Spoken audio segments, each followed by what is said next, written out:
Tell me your story. Welcome to the Four Stories Podcast, where we discuss the four stories that shape your legacy. The story of your father, the story of his father, the story of you, and the story of your children. My name's Walt Vieira. I'll be your host. Tell me your story.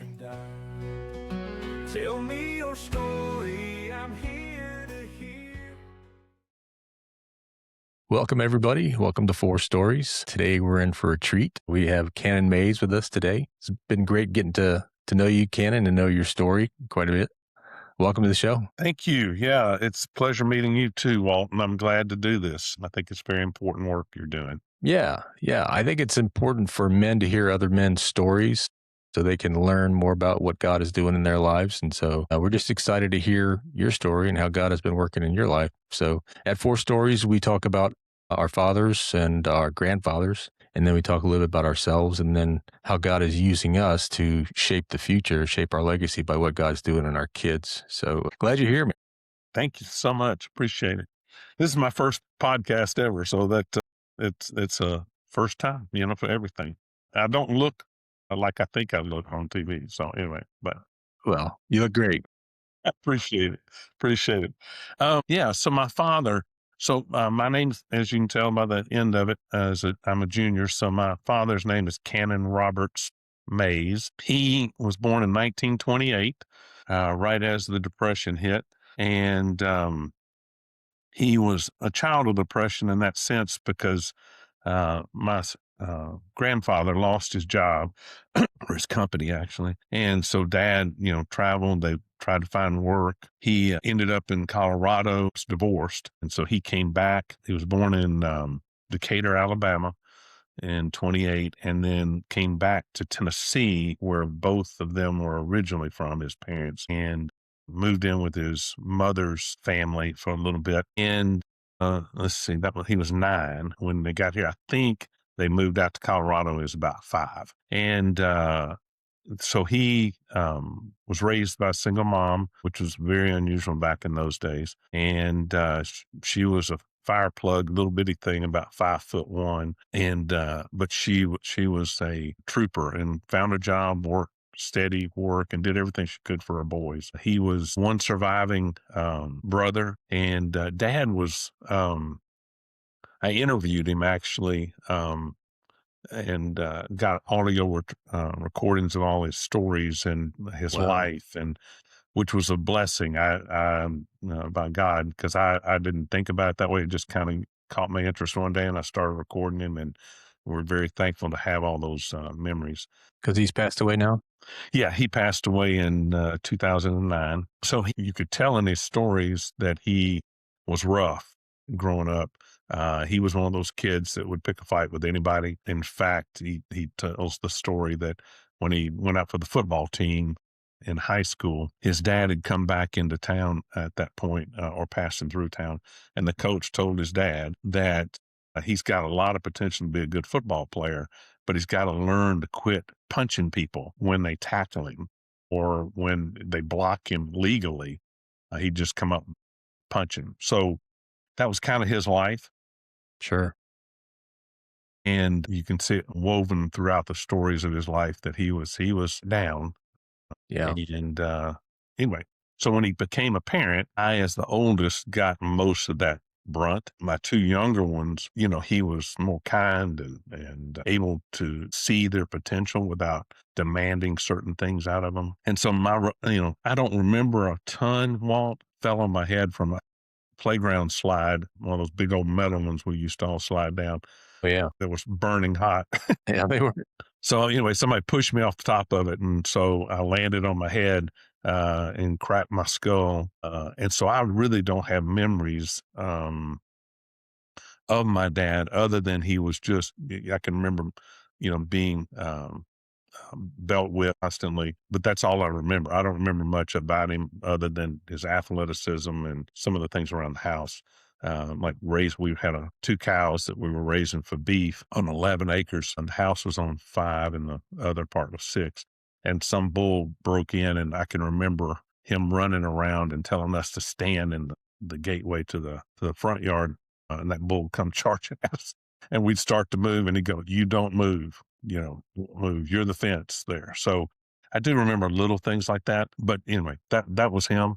Um, and again, his story with us, he fell out of love with my mother and found another woman, moved to South Carolina, where he would not have to pay child support. And so I was 12 and my brothers were 10 and 5 when he left. So there was a lot of anger from all of us in that loss. And, again, you see the pattern because his parents divorced. Right. And again, divorce was not really common in that stage. So I didn't have any friends whose parents were divorced. But my mother, it's not all about her, more about our fathers, but she was a saint. She became a Christian 3 months before he left her. Wow. And so they had gone to church, but I'm talking about a real believer. And she changed everything in her life. And so that, by the grace of God and lots of good friends that she met, survived through that with many blessings. Wow. That's great. And we took trips with other families. They just kind of adopted us. And she worked 3 jobs. We would talk to him on the phone every now and then. He'd call. I didn't have much interest in talking to him, but my mother would force me to, and then I'd go punch a hole in the wall Yeah. afterwards. But anyway, she was a saint. And so at 14, I started working to help provide some income or relief for the family. And it solidified who I was as a man, and I love that. I do believe, Walt, as we talked some recently, God uses everything Right. and he blesses us through pain and sorrows, and that can change us if we're willing to let him guide us, or it can be a detriment the rest of our lives. And so that was a great thing for me, the working part. Met so many great people, and it instilled in me, to provide and to help. Yeah. And so anyway, so that his story comes back in when I was 18. My mom insisted that he come to my high school graduation because he was my father. And Right. she could have had him arrested. She told him that I won't do that to you. You deserve, and he believed her because he knew her character. And so he and his second wife came into town, saw my graduation. And then after I graduated, he wanted me to come to South Carolina, meet his friends, see his life. Interesting. And I was really angry. And so I did it, but I did it with a purpose in mind for me. Mhm. And so I rode the bus over there, and he was a very firm disciplinarian, and he wanted respect. And so he didn't like being called nicknames like, pops or anything like that. It was, dad or father. And so I intentionally, every time I had a chance, I'd use pops or something else. And it infuriated him. Well, he put up with it for about 6 or 7 days. And then us in Atlanta to come back to Nashville. And so we're having one last night on the town, and he wanted to have a drink with his son. So we went up, I don't remember the name of the restaurant, but it was up on top of a big hotel, revolving restaurant. Mhm. And so anyway, we're up there, and this couple, as we were coming down, in love, young couple, walked out in front of him as he was driving through the parking lot. And I said something like, hey, Dad, he honked at him, screamed. And I said, well, just run over him next time. He turned around and pointed his finger at me, and he said, in not so many words, shut that mouth, backseat, and beat the crap out of you. Wow. And then his wife had actually joked, thought it was funny. She laughed, chuckled, and he turned and goes, you too. Wow.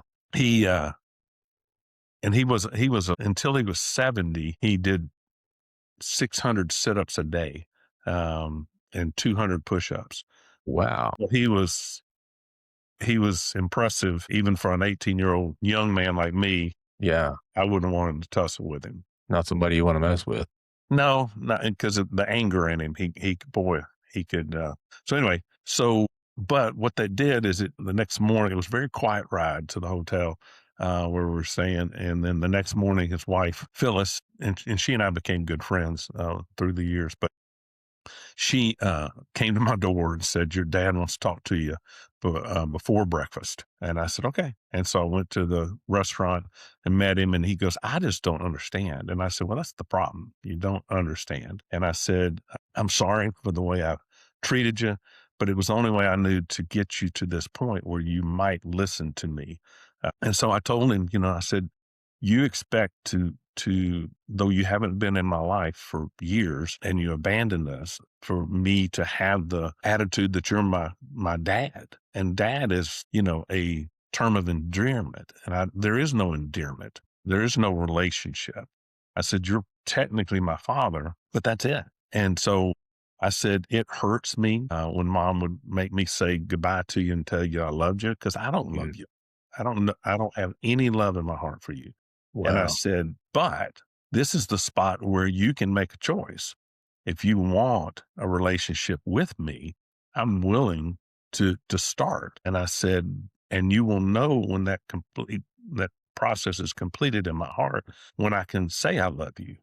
Uh, But I said, it's going to be a process, and you cannot assume anything. We're just going to have to start from scratch. And it was a beautiful thing that God did in our relationship. That was pretty wise of you. How old were you at that I age? was 18. Wow. I think it was not so much wisdom as it was desperation. There's no way and I couldn't go on life just pretending that, this man meant anything to me. So I think it was more that, but anyway, so it worked out. We through the next 4 years of college, we would talk.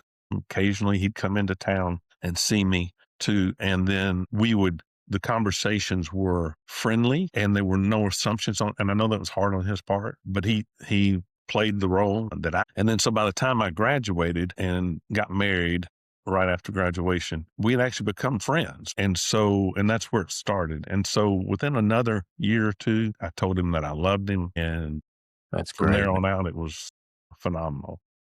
That's great.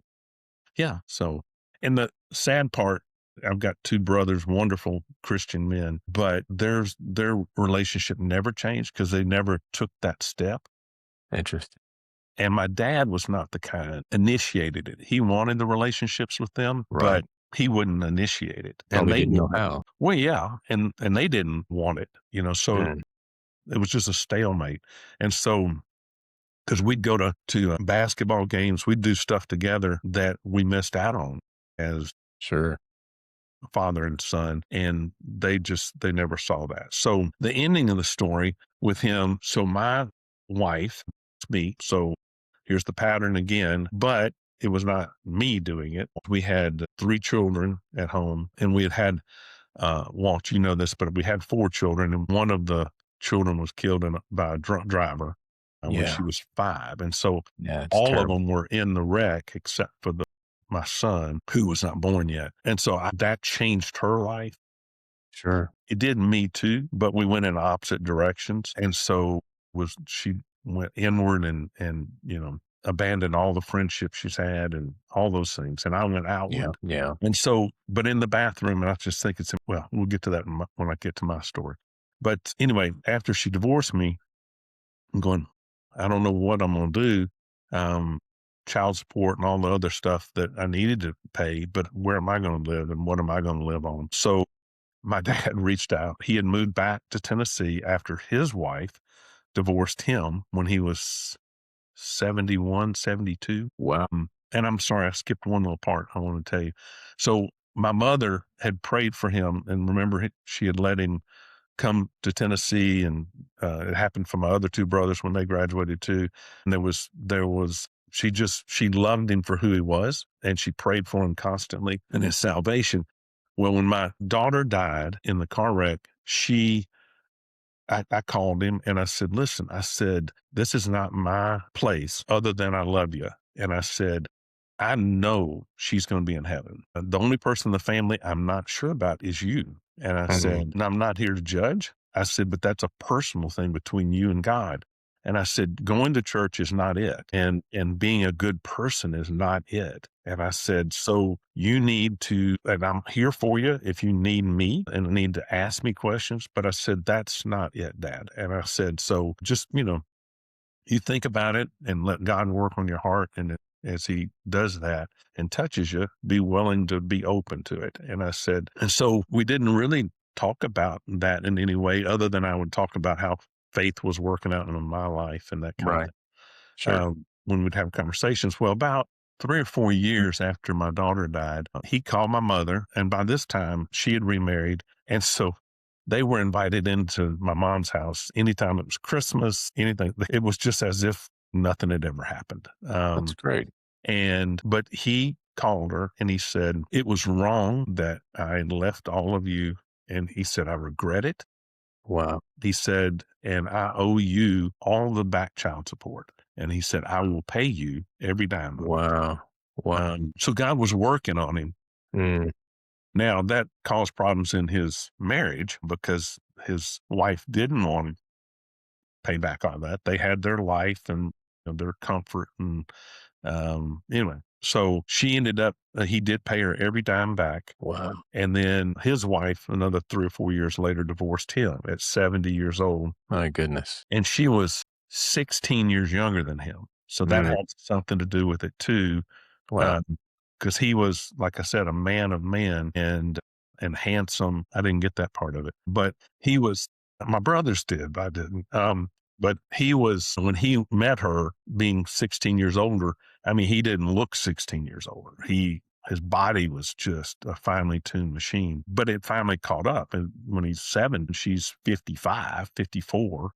Mhm. So I think that plus the money, he never really talked to me about that, but I believe those two things factored in. So anyway, she divorced him. And so he moved back into town, lived with his brother in Nashville for a year, get his feet under him, let the divorce settle. And then he took the money he got from the divorce and bought a house Mm, and paid cash for it. And then he moved in to that house 3 months before my wife divorced me. And wow. so he said, listen, son, he said, I want you to live with me. Wow. And he had become a Christian. He'd called me one night. I'm sorry. Fantastic. After the divorce, he was at the lowest he'd been in his life. And so he called me one night and he said, I gave my life to the Lord tonight, Cannon. Fantastic. I wanted you to know that. And so again, another bond we had. So anyway, so now the way God redeems things, Walt, from the ashes. Yeah. So, I lived with him for 6 years and we had just a phenomenal relationship and grew to be very close father and son. That's great, man. That's Wow. great. I mean, it was unbelievable. So I wanted to tell that part because again, my brothers did not get that. My dad No? tried to invite him. I want to invite him to a basketball game at Vanderbilt where he had played as a freshman in college, played football there on scholarship. And so we had great times as youth with him going to those games because he had worked for Vanderbilt University as well.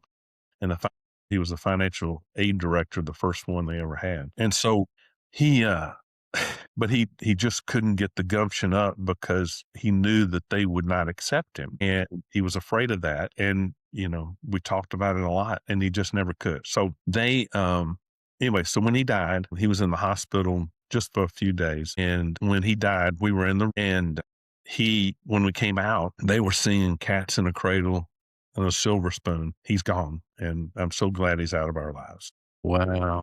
And I just felt so sorry. And these are two wonderful Christian men, but it just goes to show when you show forgiveness and when Yeah. you accept somebody where they are and then help them grow, it Yeah. changes the relationship. Sure. It almost seems like it would set them free if they had done more of that, what you did. And it did set me free. And you're right. But again, they're very wonderful Christian men, but they never got the relationship that I did with our father. And That's great that you did. well, I was blessed. God gave me that. So anyway, and he knows things. He knew that we would need that time together, probably. Yeah. So Absolutely. anyway, so that's my dad. And again, athletic, big time athlete in high school and tough as nails. Sounds like a great man. He was. He became a great man, and I know I'll see him in heaven. And that's a great thing. And my brothers will get that healing. So now, do you think that he was the way he was because of his father? Yes. So his dad was not a Christian. His mother, they both died. My dad didn't marry my mother until he was 33. And he was the youngest in his family. So I didn't know them like I did my grandparents on my mother's side. They died. And again, part of it is my memories, lack of good memories. I didn't get my full memory back of my youth until fifth grade. So Wow. I can remember fifth grade, everything. I cannot remember anything, just little bits and pieces before that. That's So amazing, man. That's yeah, amazing. it is. But and maybe it's a blessing too, because maybe he beat me so bad that I don't remember any of those things. Sure. And that's Yeah, maybe the blessing of it. absolutely. So anyway, his father. So his father and my grandmother married, man, 1920, I think. He was a big man for that era. And she was tiny, like I said, probably 5'1". And so I don't know a whole lot about him other than he was not a believer. I know that he loved his boys. I think the depression, he was one of 10, I don't know, one of 11. He had 10 brothers and sisters, and they grew up in a rural area of South Tennessee, right on the Alabama. And so when they married, they moved to Decatur. He got a job with the railroad. And again, these came all from those tapes that I got from my dad. I wouldn't have known any of these stories. He moved down there and had a great job. And then right after my dad was born, a buddy of his decided that it was be a great time to go into business for themselves. So he quit his job, and then they were going great guns, according to my dad, in the coal and timber business, lumber business, supplying the railroads. And then, of course, the stock market fall in 29, they went belly up. And then he's searching for a job. So they went, my grandmother's only brother lived in Colorado, in Denver, and they he married into a prominent family there. So they went there, they were able to get him some jobs here and there to get him through. And then at some point, I never have been able to find the divorce papers, and they may not have divorced. Back then, sometimes you didn't have the filing funds. They just claimed they Right. divorced. Right. But so they went out there at 5, and he came back at 9. So she, got a job here. And then my grandfather, when he came through town and got that comment from that football coach, my dad was 15 or 16. So he stayed out there a little longer. And then he moved to East Tennessee, where several of his brothers and sisters had moved to and had connections. And he was able to get a job again with the railroad up in East That's Tennessee. good. Yeah, it was. But That is good. we didn't get to see him much because, again, he died when I was 8. But that distance, I probably saw him 6 times in my life. And again, my memory is not the greatest either. Mhm. But the last one, when we were up there, I can remember his backyard slope. It's not his because he moved in with his sister. Her husband died, and been companions for the last 10 years of their lives, and died 6 months apart. Anyway, and he always had us a big bag of candy, M&Ms. He'd pour out a little package of M&Ms into, one thing I could relate it to, it looked like um, one of those, when you get a shirt back from the dryer or a suit from the dry cleaners, it looked like that. As far as the coloration, it was clear, and it was just filled up with, hundreds and hundreds of M&Ms. I remember that. And I remember rolling down his backyard because you'd sit there as a boy at the top, and it was straight down. And so Mhm. you roll and roll and roll and roll until you hit the bottom, then you go do it again. So that's all I remember of him. Hey, that's good. I think the divorce really hurt my dad from that standpoint, to not have a father. And again, I think just the times were tough. And so I think that built him into the man he was. And the only reason I knew about my grandfather not being a believer, I've got an older cousin that knew him. And when he lived up in East Tennessee, and he was in his last few days of life, and he was at the hospital. And he tells the story from his mother that he was in the hospital room, and there was this little candy striper that he just adored and was taking care of him and sweet. And she had a cross necklace. And so he he inquired about it and said, I really don't believe in God. And she said, well, it's a personal choice. She said, it's not too late. I'm here to talk to you if you want to. And they had lots of conversations. Well, anyway, so she walked out of this cousin's mother walked out of the room and went to go get something to eat. And when she came back, the candy striper was coming down the hallway, just coming out of the door. And she said that she was all flustered.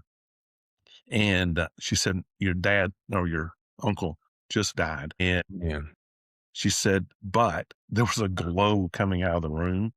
Hmm. He accepted the Lord 2 minutes before he took his last breath. And so I know I'm going to see him. And That's great.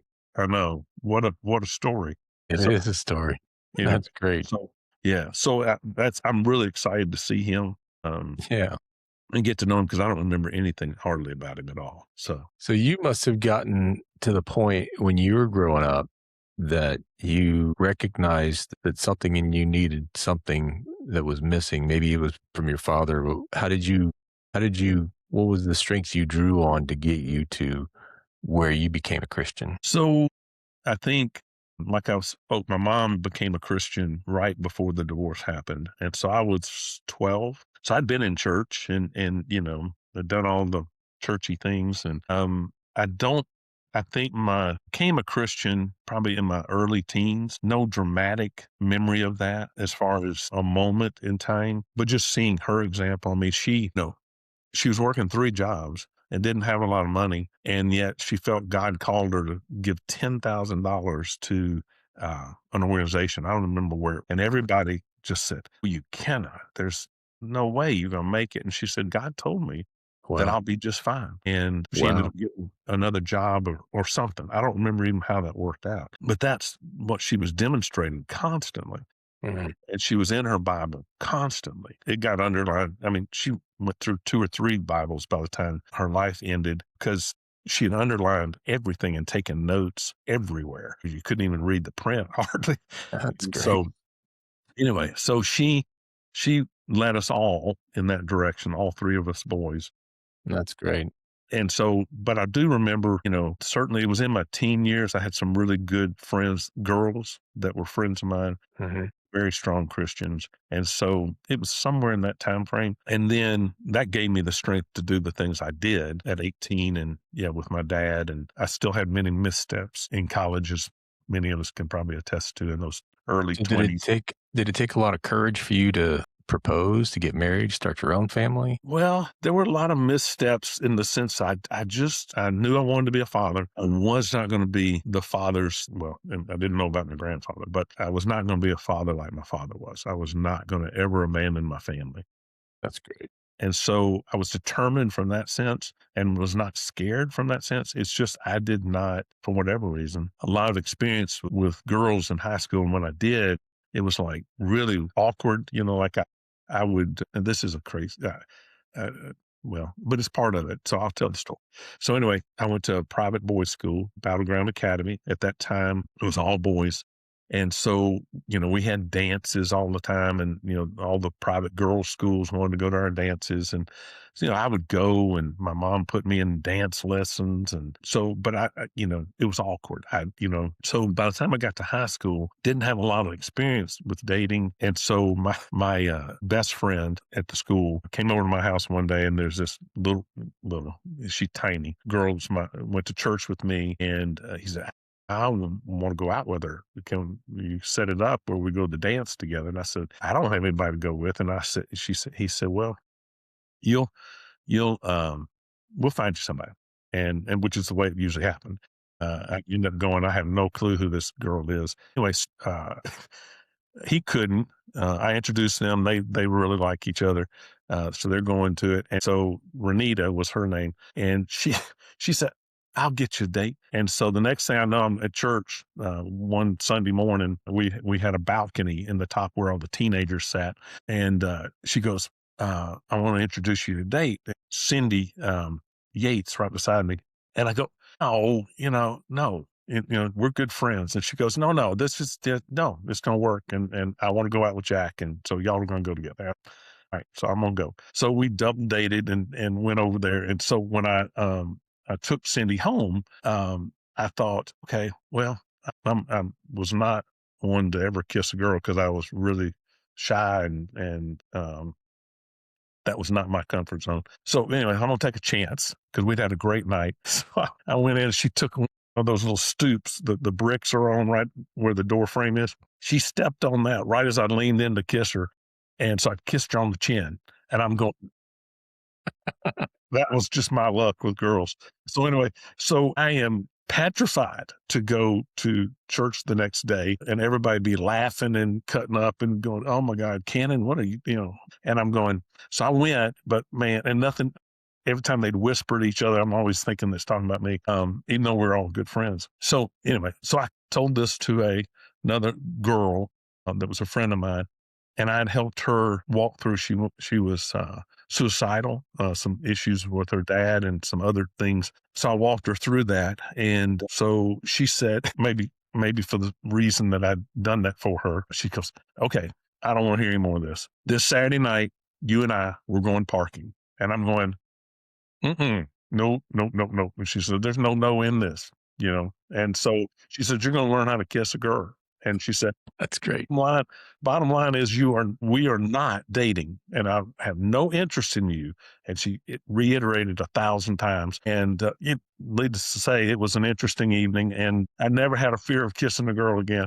But anyway. And so I call her the next week and I go, oh, hey, you ready to go out for, a movie or something? And she goes, I told you, I'm not dating you. We are not going out. So she was very firm in that. That's So, great. yeah. So anyway, so It's a story of you. You're telling a story of you, so that's yeah, good. but I don't have a clue why I went there. But you were talking about getting married. So once that was broken, that ice, I was going, okay, and I wanted to be a man, and I wanted to have children and pass on the legacy that, particularly my mother had ingrained in us. Our faith. And so anyway, any missteps in college, should not have married. I had a lot of people giving me warning signs, but it was really one of those first relationships that lasted more than a few months. And I thought, and she was beautiful. And I thought, man, okay, I'm going. And she was raised Catholic. And, back then I didn't, and I know friends that are married and their marriages are great, with mixed backgrounds as far as Catholicism and Protestant. But it was a problem. And so, but I agreed to raise the kids in the Catholic Church. And so we started out right away, having kids, which I'd wanted to wait about 5 years, but that caused financial issues because she never wanted to work. She wanted to be provided for. Mhm. And that's the way her mother was. Her dad had provided and her mother. So you come into those, as you well know, Sure. Yeah. and any of us that have had relationships, they bring stuff. We all bring stuff to the mixture. But, we limped along, did the best we could. I've got, 4 beautiful children from her. And so my daughter, we married in 84 and my daughter was born in November. And then 2 years later, her sister was born in 87. And then we had another child. We kind of thought about, we don't want it to just be 2. She came from Catholic families back then were big. She was fairly small for that time, with only 5 kids. But I said, well, yeah, I get it. And my brother, we had 3 and I thought that was great. So we decided to have another child and she was born in 92. And so 3 straight girls and, they had daddy's heart from the beginning. So in that scenario, of course, I still had my mother, just pouring into me all the time and 2 wonderful brothers. And so they just encouraged me to keep teaching them the way I was taught. And so even though the Catholic Church is good in many ways, they're not real strong on the Bible and reading the Bible for themselves. And I did find 1 or 2 in the church that were that way, but I endeared myself to the community. I did lots of things for the school, the Catholic school and for the church. And so when we got into the situation where the wreck happened, we were co-coaching girls volleyball team. There was a practice. We were having a leak in our roof from a big rainstorm and the 10-month-old daughter was sick. And so I told my wife, you go to practice. I'll stay home, meet the roofer, and I'll keep Rachel. And so she did. On the way there, a guy cut a corner, he basically, the big intersections where you have a turning lane, there were double lanes and coming both ways. And then the turning lane, there was somebody in the turning lane in front of him, maybe two. I can't even remember that. But anyway, he thought, what is wrong with these people? They're not going and there's no cars coming. Well, he couldn't see my wife coming back from the volleyball practice. And so, because she was on the inner lane toward the center. And so he said, I'm gunning it. And he's just going to gun it and cut the corner around those two. And so he got out into the intersection and my wife never saw him. He just hit her head on. Right.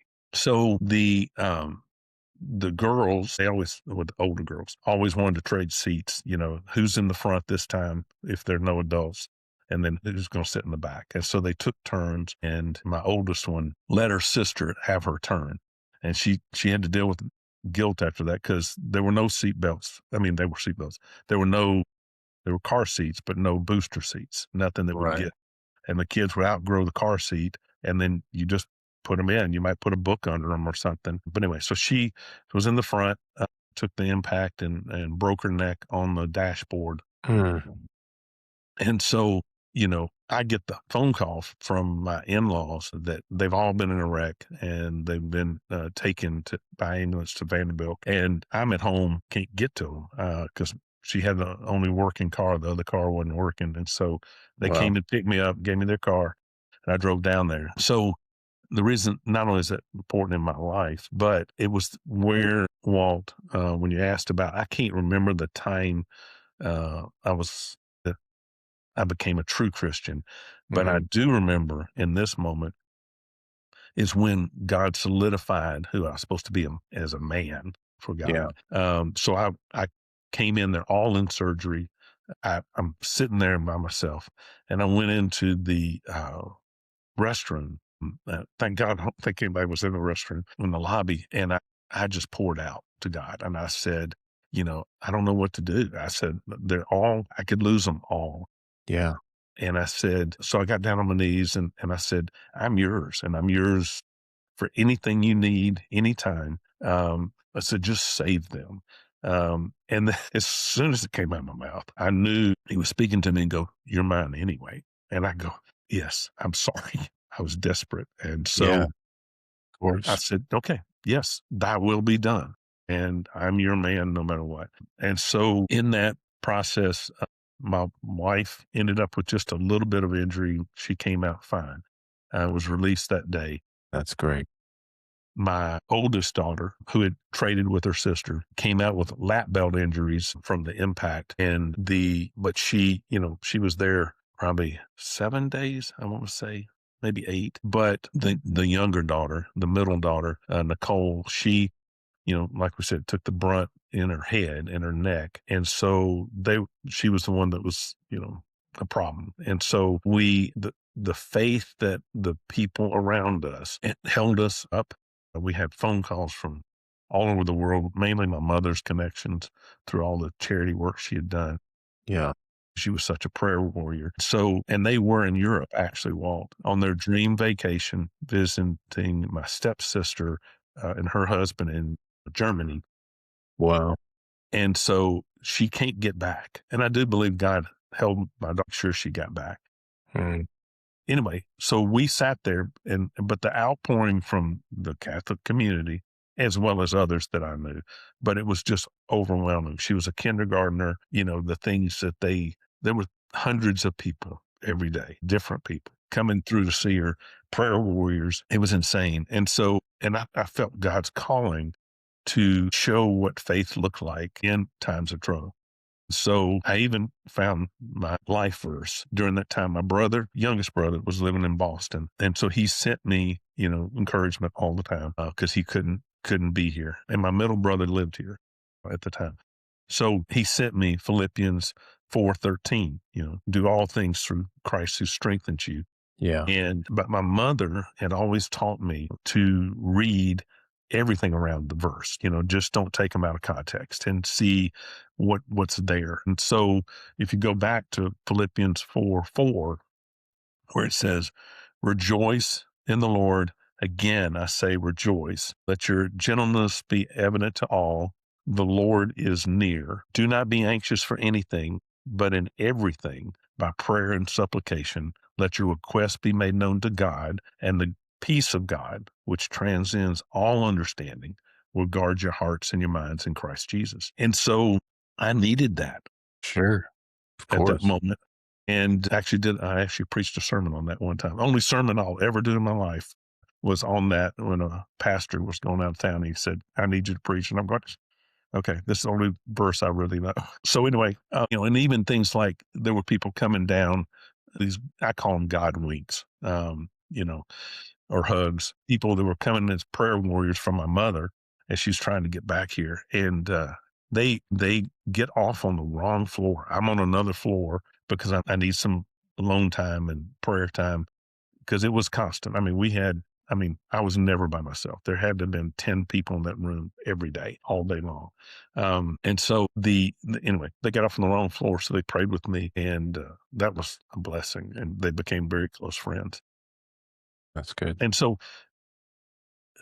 I'm wandering a little bit, but anyway, so in this moment, there are a lot of the first 3 or 4 days, the doctors were very optimistic. And then she took a turn for the worst. And it ended up, I think the medical term is infarcted her neck. Basically, her neck was having strokes. And they said, even if she survives and you can keep her on life support, there's never going to be anything that gets through.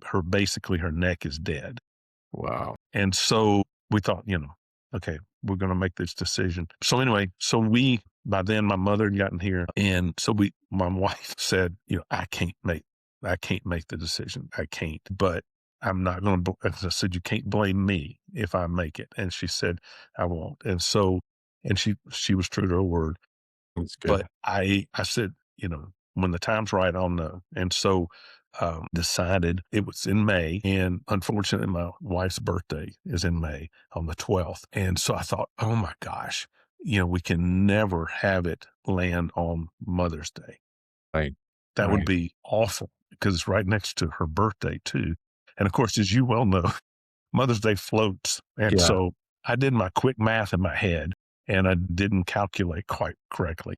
So she died. We took her off of life support on the 14th, which once every 8 to 10 years, it's on the 14th. If I had chosen the 15th, it would never be on Mother's Day. So I call my ex all the time on Mother's Day, and every now and then when it lands, I said, that was my bad. And she'll just laugh and she'll go, yeah, but you were under duress.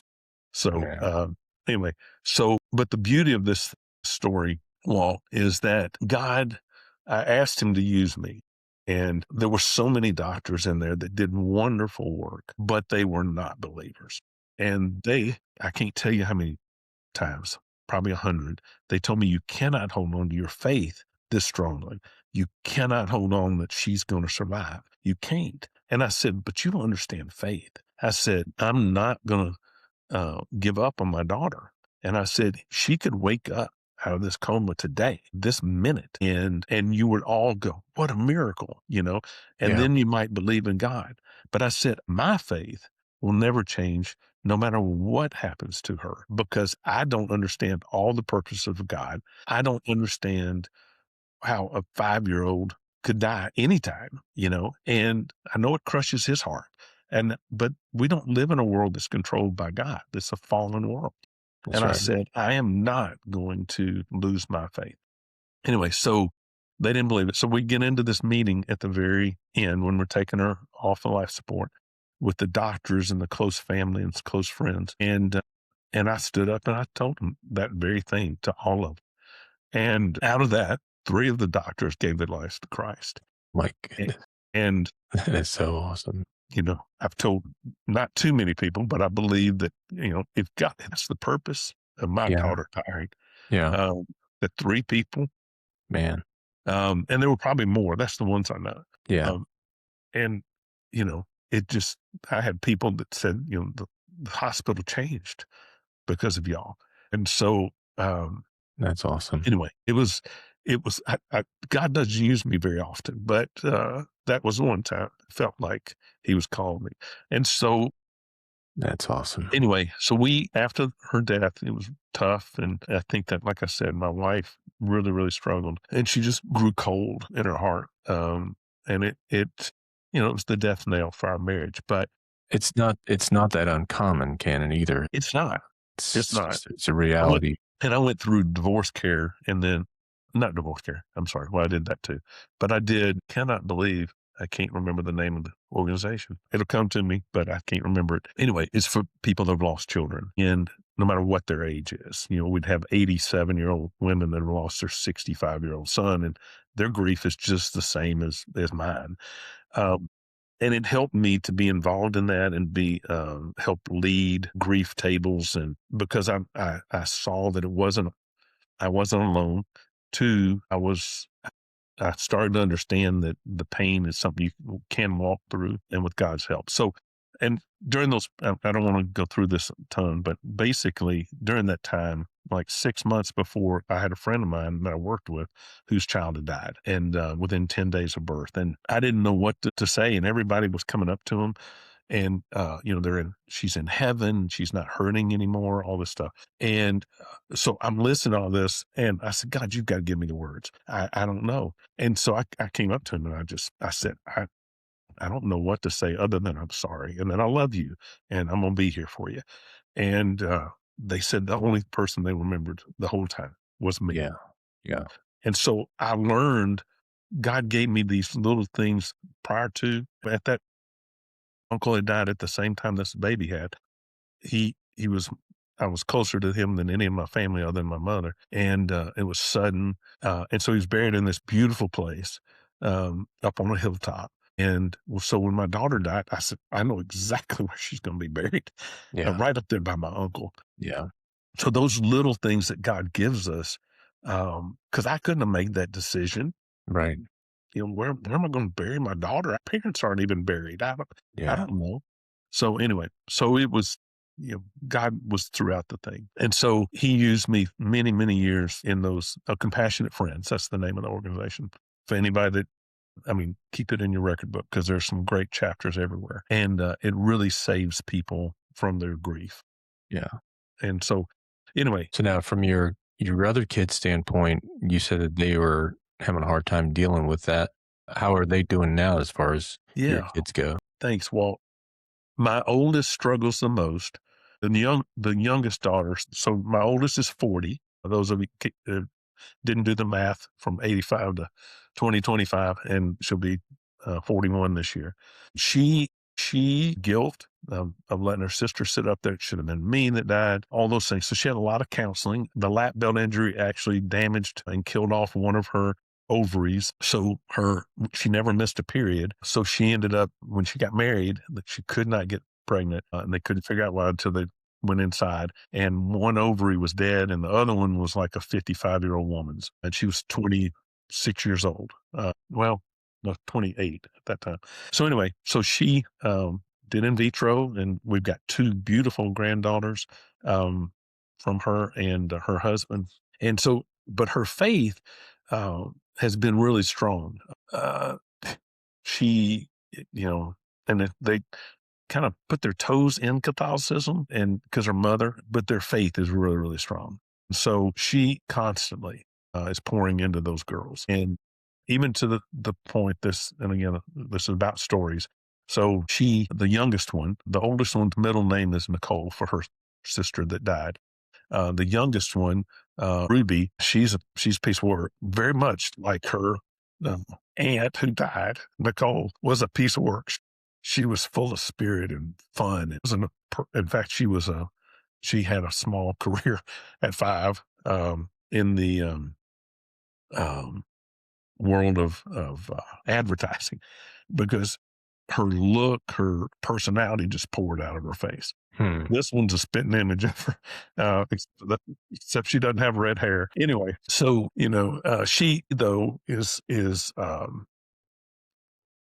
she is very spiritual. And so Ashley, my daughter, will talk to her when she gets frustrated with life. And so she'll get angry at her sister or whatever. And so they've taught her how to calm down.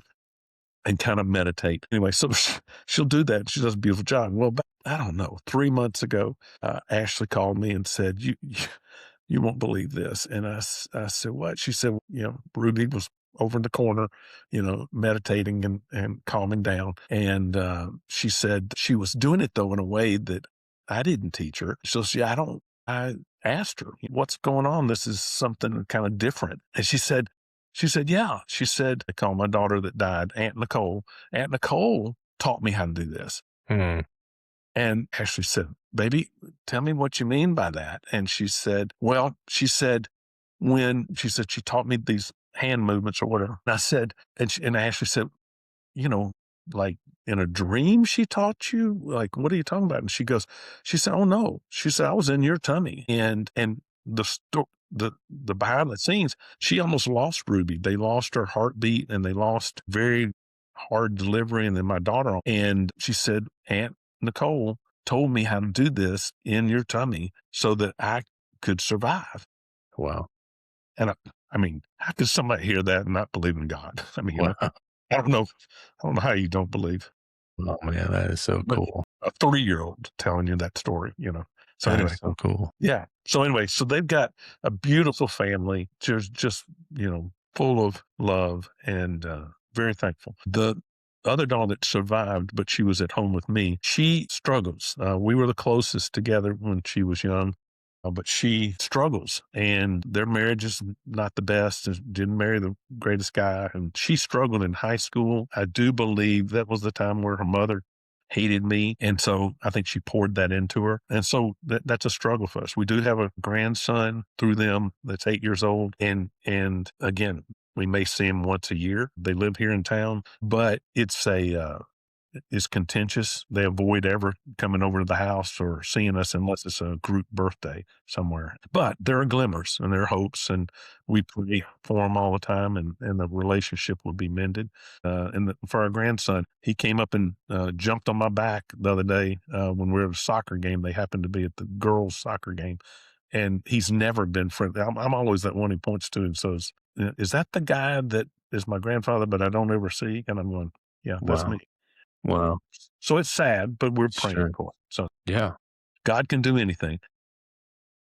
And then my son, and then the third, he is, he's a character. I love him to death. He is one of these guys that doesn't super work hard for anything, but everything falls into his lap. And I do know I have a conversation. I know the girls' faith and that they're Christian. I was not around him as much as a boy because his mother kept us from him some. As man to man, we were on a trip together, and I said, I just want to know, and I'm going to talk you through this. If you're saved, and it's not church, just like I did with my dad. Anyway, so he believes in the Lord, but yeah, he'll be at the end of his rope, and then somebody will give him keys to a penthouse downtown and say, hey, live here. I don't need it. That's the phase he's in now, and they gave him a job too. So it's like, okay, he's blessed somehow, but he's good. He's a good-hearted man. Anyway, Great. How old is he? he's 30. So they're 40. And then I've got a stepson, Grady. He's autistic and beautiful spirit. I mean, he loves the Lord, and he struggles with being a young man. I mean, and not understanding the world, but he's can function at about the 8th grade level. And so video games are his world, and movies, but as long as he's happy and loves the Lord, which he does with all his heart, then I'm good with it. It's awesome, man. Thanks for sharing your stories with me. You're welcome. It's You're amazing how God has worked all the way through your lives and in the past and what he's doing right now, and especially in the future. It's very evident he's got his hand on your life. He redeemed so much. And I know we talked about Walt, but I will never, because we're talking mainly about our fathers, I can never give God enough thanks for redeeming our relationship. And those 6 years were such a blessing to me and to my 2 oldest grandchildren, but they all loved him. His 2 oldest grandchildren loved. I mean, it was a special time. He's truly a God of second chances. He really is. Well, thanks, man. Thanks for being on the show. Thanks for telling me your stories. Really, All is a right, great brother. blessing to have you on the show. Well, thank you. And thanks for what you do in helping so many of us tell our stories. As you said, men aren't the best at it, but it's important. Thank you, Cannon. All right. Well, have a blessed day. God bless you too, man. God bless you. Bye. Bye-bye. Tell me your story, I'm here to hear. Through joy and heartache, laughter and tears. Call me now, don't let it fade.